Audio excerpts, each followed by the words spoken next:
Siemano, siemano, z tej strony Dawid i widzimy się znowu przy stole, to znaczy, że będzie kolejna paczka. I tak, kolejny unboxing przed nami, ale ważna rzecz do zaznaczenia. Otóż, zawsze kiedy będę otwierał paczkę we współpracy z kimś, to będzie to odpowiednio zaznaczone i nie będzie tak, że otwieram paczkę i nagle, nie wiadomo co to. Jeśli będzie współpraca, dam Wam o tym znać, na pewno będzie w tytule filmu, w opisie, na pewno o tym powiem. Natomiast są rzeczy, które po prostu kupuję i otwieram. Tak jak na przykład to, bo była dobra cena, więc kupiłem. Nie ma tu filozofii. Producent tego sprzętu mnie nie sponsoruje, chociaż byłoby miło, nie ukrywam. Każdy by chciał. Ale przejdźmy do unboxingu. Delikatnie, gdyż pod spodem już kryje się to. Kawał wora 3x3 Super Tarp Helicona 3x3, waga 840 gram. Szczerze mówiąc myślałem, że to będzie lżejsze, no ale cóż, nie można mieć wszystkiego.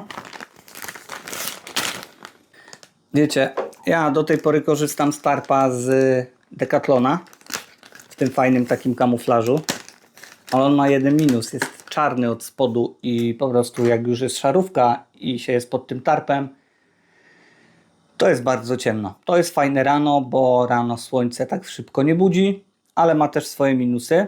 To jest jedna rzecz. Druga rzecz, on jest sztywniejszy, natomiast to powinno być takie bardziej, wiecie, szmaciane. A kolejną rzeczą jest to, że coraz więcej działań w terenie, coraz więcej szkoleń, więc trzeba tego sprzętu mieć też trochę więcej, żeby móc większej ilości osób naraz pokazać to, co jest do pokazania. Sprawdzamy. Na pierwszy rzut oka pokrowiec taki duży z siatką. Tu mamy mesh, tu mamy pętelki, żeby sobie przyczepić to do plecaka.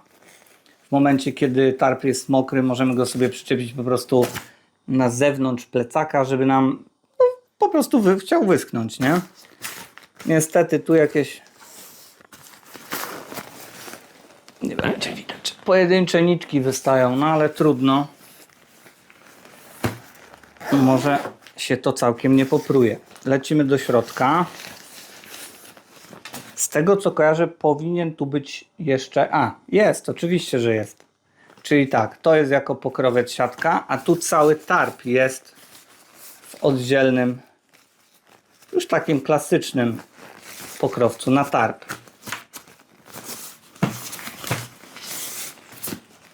Czyli w takim worze.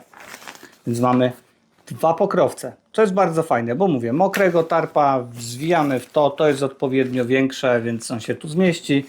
Przyczepiamy sobie to do plecaka i to sobie tam gdzieś ocieka, schnie w trakcie podróży.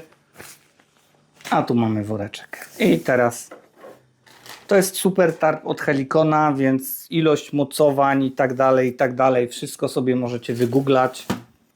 Co mnie interesowało, to to, że on jest taki, wiecie, prześwitujący. W sensie ten mój tarp ma tutaj czarne, przez co jest bardzo ciemny. Coś jak namioty Fresh and Black z Decathlona, nie? Że sypialnia jest czarna, przez co się nie nagrzewa, jest rano ciemno i tak dalej.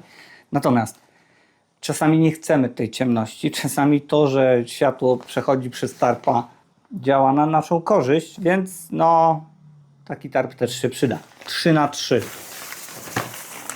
Ja się aż boję tego tu rozwijać, bo nie zwinę tego. Ale jest to, o czym mówiłem. Czyli on jest taki szmaciany bardziej, nie? Można go tak zwinąć. Tego mojego tarpa nie zwinę w ten sposób, bo on jest podklejony jakby takim czarnym. Natomiast tu mogę to zwinąć, puścić. To jest w ripstopie.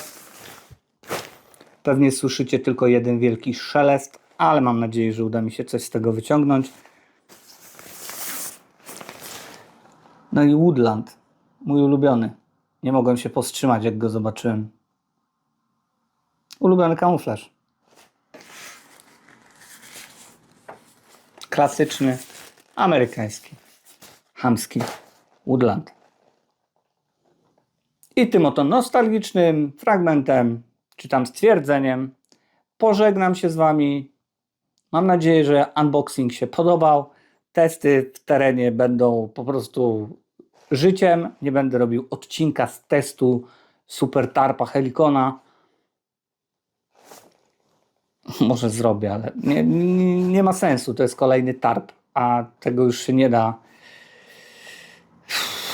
wymyślić kolejny raz na nowo, nie? Czy tarpa pewnie by się dało, ale kolejny mój film o schronieniach z tarpa, no może, jak wymyślę jakieś fajne nowe, to może zrobimy i wtedy zrobimy je z tym tarpem, a póki co nie planuję takiego odcinka, bo będziemy po prostu działać z tematem inaczej, ale tarp był potrzebny mi kolejny, więc będzie używany. To nie jest tak, że kupiłem go, żeby leżał w szafie. On będzie na siebie zarabiał. Oby. Mam nadzieję. I co jeszcze chciałem powiedzieć? Tak jak mówiłem na początku, to nie jest współpraca. Wszelakie współprace, które na kanałach moich się pojawią, na kanałach, czyli na kanale Dawid na Szlaku i na kanale Urban Survive Polska, wszelakie te współprace zawsze będą oznajmione, oznaczone. Pod spodem będziecie mieli linki do produktów i tak dalej, i tak dalej. Na ten moment, kiedy nagrywam ten materiał, współpracuję tak na dobrą sprawę tylko z Piranem i linki do sprzętów Pirana macie pod odcinkiem. Natomiast w przyszłości szykuje się parę fajnych, owocnych współprac, a co z nich wyniknie, zobaczycie. Także zapraszam na kolejne odcinki. Trzymajcie się, bądźcie przygotowani, bądźcie bezpieczni. Cześć! Po co ja to zrobiłem? Nie wiem. Nara.